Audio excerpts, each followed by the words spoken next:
रोजगार नहीं आ रहा है, उसके लिए डंडा पड़ा है। आपको पता लगता है कि हिंदू कर लो, मुसलमान कर लो, हिंदी कर लो, अरे जो है कानून रहेगा, आपके पास जो पीड़ित है खुद जाएगा। आपके द्वारा शासन नहीं चलाया जा रहा, तब आप कानून ला के लोगों को बरगला रहे हो।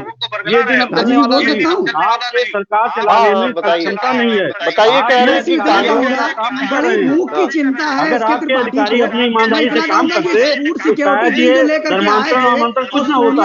लोगों में धर्मांतरण कराने की क्षमता कैसे पैदा हुई? जब से बीजेपी आई तब से। ये 2014 के बाद से इसमें धर्मांतरण का जो है बोलबाला शुरू हो गया है। पहले धर्मांतरण 2-4 होते कार्रवाई नहीं होती। मोदी सरकार 6 महीने राशन बांट रही है, राशन अपने घर से बांट रही है, राशन बांट रही है, पेट्रोल सोनिया जी के जो बैंक में पैसा गया है, सोनिया जी के बैंक में जो पैसा गया है उसको निकालो ना। नहीं तो त्रिपाठी जी का कहना है कोई अपने जेब से बांट रहा है। कितने लोगों में फ्री राशन बेच रहे हो? सोनिया जी और रावत पैसा खा गया गरीबों का पैसा, अब ये चलना नहीं चलेगा। देखिए इसको डेविएट मत करिए, ये चर्चा केवल जो है जिहाद के कानून पर है, कहीं और मत ले जाइए। ज्यादा दिन नहीं चलेंगे, झूठ के ऊपर बनी हुई छत कभी नहीं रुकती है। अब आपकी छत ढहने के करीब पहुंच गई, आपके साथी एक साथ सोते जा रहे हैं। अच्छा चलिए ठीक है, किसी की कोई भी बात समझ में नहीं आ रही है, जो व्यूअर्स है उनको कुछ भी नहीं समझ में आ रहा है, वो समझ ही नहीं पा रहे बातें हो रही है। आप अपने लिए त्रिपाठी जी को एक मिनट बोल लेंगे। प्रधानमंत्री जी 50 करोड़ की गाड़ी ला रहे हैं, हजारों करोड़ का हेलीकॉप्टर ला रहे हैं, योगी जी अपना आरटीओ कौन सी गाड़ी ला रहे हैं। यहाँ गरीब क्या खाने को नहीं है। आप देश को चले हैं धर्मांतरण की बात बताने, अरे पहले रहेगा तब धर्मांतरण होगा, पहले उसकी जीविका की बात ढूंढिए। कैसे वो रहेगा, खाएगा पिएगा, भूखों मर रहा है, घर को छत नहीं है, जगह यहाँ भूखों मर रहे हैं। आप जो है जब लव जिहाद हो कर रहे हैं, अरे पहले आपको लाके अपने सारे नेताओं को जो उन्होंने लव जिहाद। ठीक है, अब हम कंक्लूड करते हैं, आप कंक्लूड करते हैं। त्रिपाठी जी आपकी बात आ गई, आपकी बात मतलब भर की आ गई। द्विवेदी जी फाइनली आप कंक्लूड करिए, 1 मिनट में कंक्लूड कर दीजिए। मैं सिर्फ इतना कहना चाहूंगा राजू जी, हाँ मैं सिर्फ इतना कहना चाहूंगा कि अभी हमारे मित्र जो बार बार कह रहे हैं, पहले तो उन्होंने बिल को ठीक से पढ़ा नहीं है, उस बिल में कहीं ऐसा कुछ नहीं है जो ये बोल रहा है। दूसरी चीज मैं कहना चाहूंगा कि उस बिल को, वो बिल इस देश की जरूरत क्या थी, फालतू हो सकता थी। तीसरा, बार बार ये विषयों को विषयांतर करने का काम कर रहे हैं ये। और मैं कहना चाहूंगा कि इस बिल में जो सबसे बड़ा प्रावधान किया गया कर रहे हो, राहुल जी पर आप पहुंच गए, अब विषयांतर हमको बता रहे हो आप हमने। अच्छा ठीक है, चलिए फाइनल हो जाने दीजिए, फाइनल हो जाने दीजिए। धर्मांतरण कराते हैं, जिसमें बताऊं कि एमनेस्टी इंटरनेशनल का नाम ऑलरेडी है ही है, ग्रीन पीस इंडिया का नाम है ही है, वर्ल्ड चर्च काउंसिल का नाम है ही है, अलग अलग लोग एनजीओ बना करके धर्मांतरण बड़े व्यापक पैमाने पे कराते हैं। तो उत्तर प्रदेश में ऐसे एनजीओ पे भी नकेल कसेगी। और चूंकि इन एनजीओ की फंडिंग जो होती है वो चीन की सरकार जैसे कांग्रेस पार्टी को पैसा देती है, इसके अलावा एमनेस्टी इंटरनेशनल के पक्ष में खड़े हो जाते हैं, ग्रीन पीस इंडिया के पक्ष में। तो ऐसे राजनीतिक चलिए ठीक है, हो गए फाइनल हो गए। अब सुनते जाइए जो चलिए ठीक है, बता दीजिए, बता दीजिए, सुनिए राजू जी, एक सब सुन लीजिए राजू जी, सुनिए। ये जो धर्मांतरण की बड़ी बड़ी बातें कर रहे हैं, इन्हीं की पार्टी का सारा मुकदमा लड़ने वाले हरीश साल्वे जी, जो सुप्रीम कोर्ट के वरिष्ठ अधिवक्ता है, सॉलिसिटर जनरल सारे रह चुके, उन्होंने ही जो क्रिश्चियन धर्म को अपना लिया है, उन्होंने क्रिश्चियन धर्म को अपना लिया है। तब इनको याद नहीं आई कि आप मत बदलिए, क्रिश्चियन धर्म में क्यों शामिल हो रहे हैं। इनके ही पार्टी के मुख्य जो है, जो सारे इनके सारे मुकदमे यहाँ मुद्दा ये थोड़ी ना है कोई किसी भी धर्म को अपना ले, ये मुद्दा नहीं है। नहीं, आप जो है कि झूठ बोल के छल पूर्वक तो रासलीला हम करें तो रासलीला, ये वाली बात नहीं चलेगी।